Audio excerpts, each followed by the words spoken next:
Ohayo gozaimasu! Ohayo gozaimasu! Welcome back to Tokyo. Ang gagawin natin ngayon ay mag-shopping for essentials. Essentials guys hindi luxury items, hindi anything else, pero mga essentials like food, skincare ko kasi ubos na. There is no better place to shop than Ueno. Ayan, Ueno. sa Ameyokocho kami ngayon. Yes. Di pa ganun karaming tao. Mas marami to paghapon. Yes. Pero quickly, pakita namin gano'ng itsura dito. Turo mo na saan tayo unang pupunta. Diretso na tong vlog na to. Eh, yung donkey na daanan na natin. Yes. Pero ituro ko lang sa inyo pag gusto nyo mag-thrift dito sa Sasugaya Outlet. Sa Sugaya Outlet, yan. May mga bags dyan. Yo. Mga Astig branded dyan. bags. Oo. Mura dyan guys. Nakabili na kami dyan before. And actually, kaliwat kanan dito, fresh fruits. Yes. Sa kabila, mga damit. Dito. Ito ang favorite naming bilihan ng... Kape. Kape. Dito, bumibili ng kape. Ay, pati Biscoff dito mura. You want? Bibili You want? tayo, yes. So, bili ka na ng kape mo. Okay, let's go.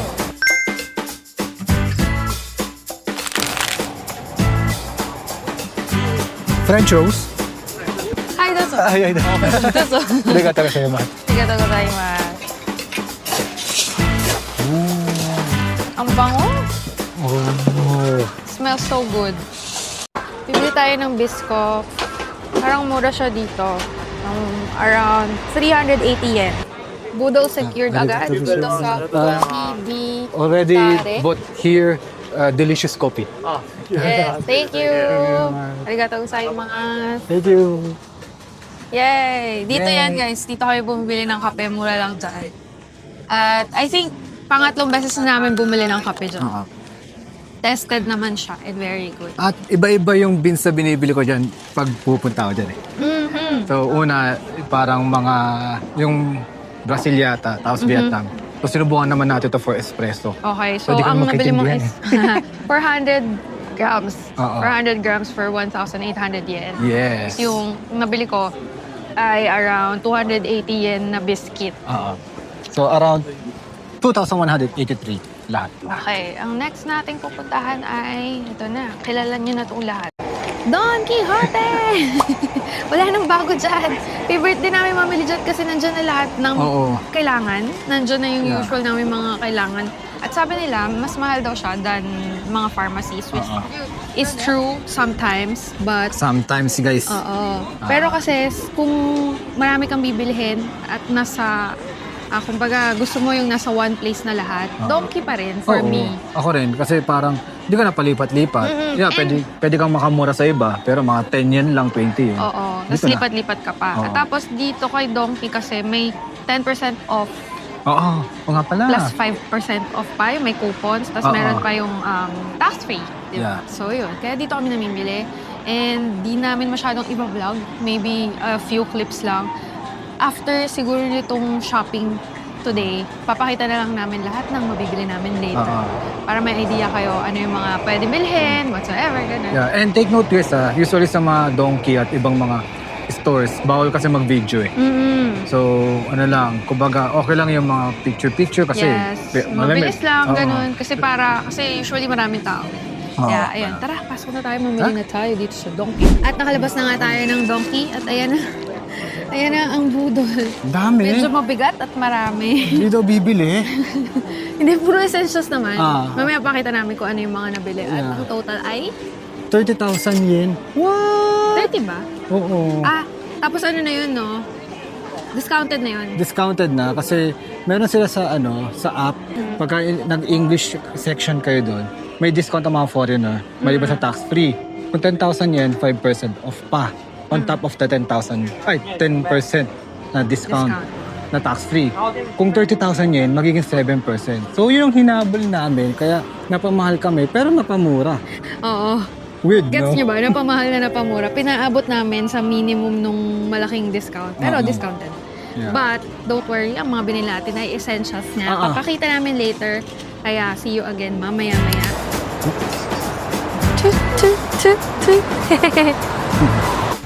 So, ito talaga yung maganda pag dito kayo sa Ueno nagstay. Kasi walking distance lang lahat ng mga pwede yung pag-shoppingan na stores. Walking distance lang din lahat ng pwedeng kainan. At ang maganda doon, pag namili kayo, pwede kayong bumalik sa hotel para i-drop off muna yung mga napamili nyo katulad nito. Kasi mabigat. Mamimili pa tayo or gagala pa tayo, diba? So, kung malapit na yung hotel nyo, good job kasi pwede nyo nga i-drop off and then larga ulit, diba? Larga! By the way, ang nabook naming hotel ay Apa Hotel Ekiminami Yes! dito sa Ueno. And lalagay naman namin lahat ng pangalan niya, pati kung magkano na book. Always remember to book with discounts. Bahala na kayo kung saan nyo gusto, either Agoda or Klook. Meron kaming discounts both. At sa mga activities naman, Get Your Guide na try na namin. Good option din siya for activities and tours. And may discount din tayo doon. Kaya, Yes. don't forget, gamitin na aming mga discount. Yes! Para maka-discount din kayo at may commission kami at Yes!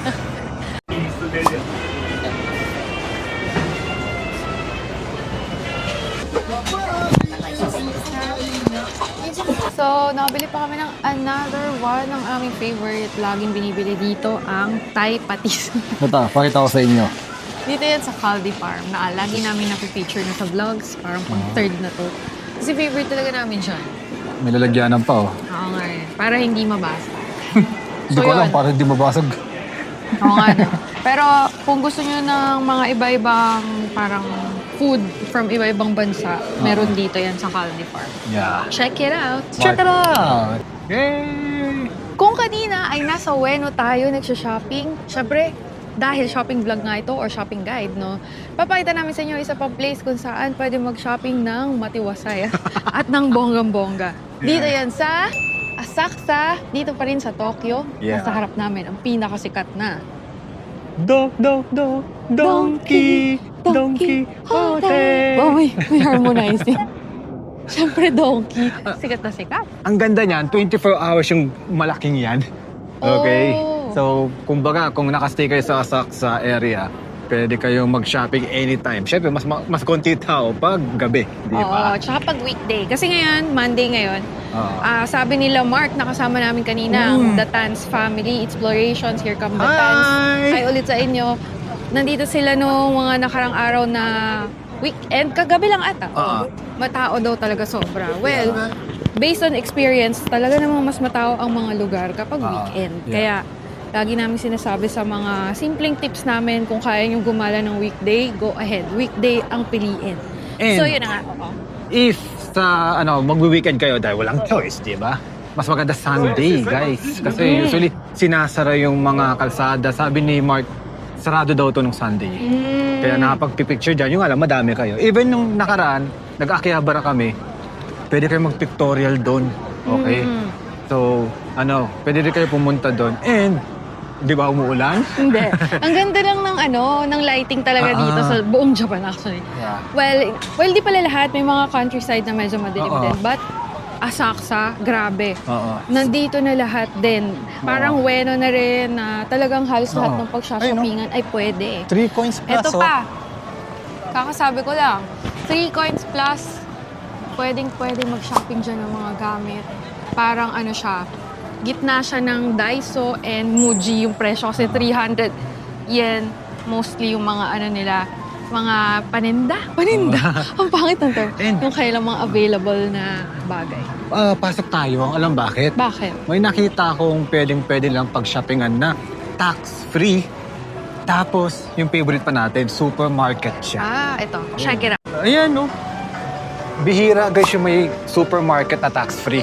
So, pag nakita nyo yan, check nyo kung ano yung pwede yung bili kasi mas mura talaga ang supermarket or groceries sa Japan. Yes. Tapos pag pag nakuha nyo yung minimum spend, tax-free. Basta pakita na lang yung passport nyo. Kaya always bring your passport with you when shopping. Okay? Yes. Tingnan natin. Tara. Chik. Palabas na tayo ng Seiyu. Supposedly, we were just gonna check it out. But, napa-shopping na nga.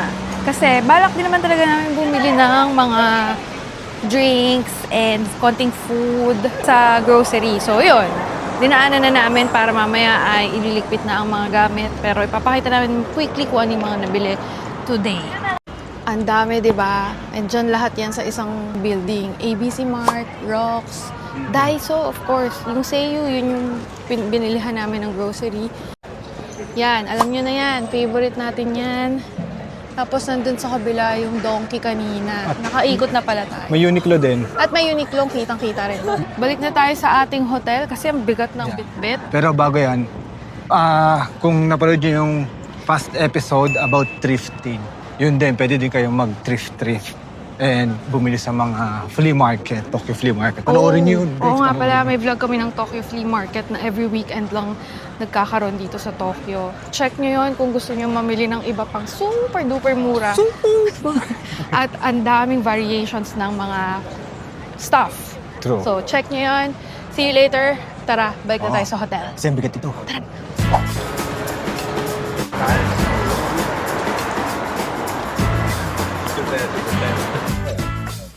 Nabalik na kami sa aming room. Quick haul lang. As promised, papakita namin yung mga napamili.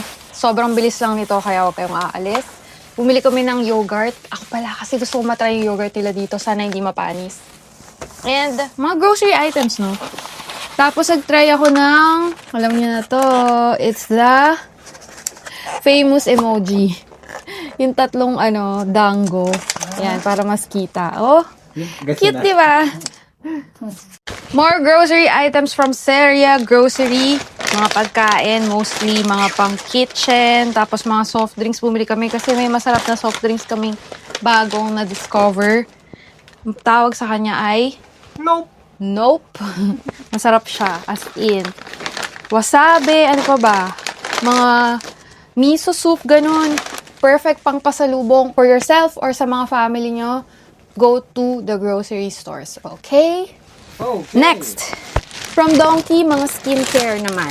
Bumili ako ng malaking lotion para sa amin na to ni John. Tapos meron din akong toner kasi gustong-gusto ko yung mga toner nila dito, hindi malalagkit.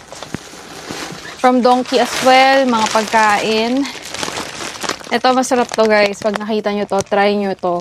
Kung mahilig kayo sa mga garlic bread. Garlic spread siya. So, ito ba? Mga chocolates, gummies. Gummies na candies na sobrang hilig ni John. Ayan, Donkey pa rin. Ito yata yung pinakamahal na nabili namin this time. Kasi ang dami.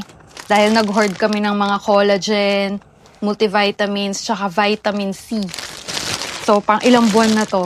Sabi sa inyo, essentials lang halos yung mga pinamili namin. Walang luxury items. Walang mamahalin. Talagang mga magagamit lang. Katulad ng patis. Sino ba naman mag-hoard ng patis? Bumili kami 5. Kasi nga wala nito sa Pilipinas. So, favorite namin to. Binili namin sa Caldi Farm kanina. Bumili rin ako ng Biscoff kasi guys, gagawa ako nung viral na Japanese cheesecake na 2 ingredient lang. That's why meron akong yogurt kanina. Try natin yon. Abangan nyo yan sa mga reels ko. Baka i-share ko or sa mga photos sa IG, ganun. Kaya follow nyo ang aking IG, ang aming IG ni John. And hindi mo mawala, napabango. Kape na nabili sa Ueno. Sakto lang, hindi siya ganun super mura, pero masarap kasi talaga yung kape doon. Kung i-compare mo sa ibang tindahan ng coffee beans dito, yun na yung pinaka-cheapest na nakikita natin. Kaya kung gusto nyo ng coffee beans, buy sa Ueno. That's it! Ganun kadali lang yung haul. Sabi sa inyo kasi konti lang pinamili namin dahil tipid mode and essentials lang talaga. So may tanong kayo, post nyo lang sa comments kasi magre-reply kami. And join our Tara DIY Travel Community Facebook group. Kung gusto nyo naman ng mga travel kwentuhan, travel tips, marami pang iba. Tumutulo pa yung laway ko. Punta kayo sa podcast namin. Sa Spotify, top 22 kami ngayon. Oh, top 22. Top 22 ang The Tara Podcast sa Spotify Philippines. Diba? Pakinggan nyo na. Maganda as in. Matutuwa kayo sa mga kwentuhan natin doon and sali kayo. Okay, see you later, Taranyans. May last vlog pa tayo na makukuhanan nyo na mas marami pang guides and tips. May kinalaman sa pagkain. Ooh. Tara na. See you tomorrow. Let's go! Good night! Let's go. Good night!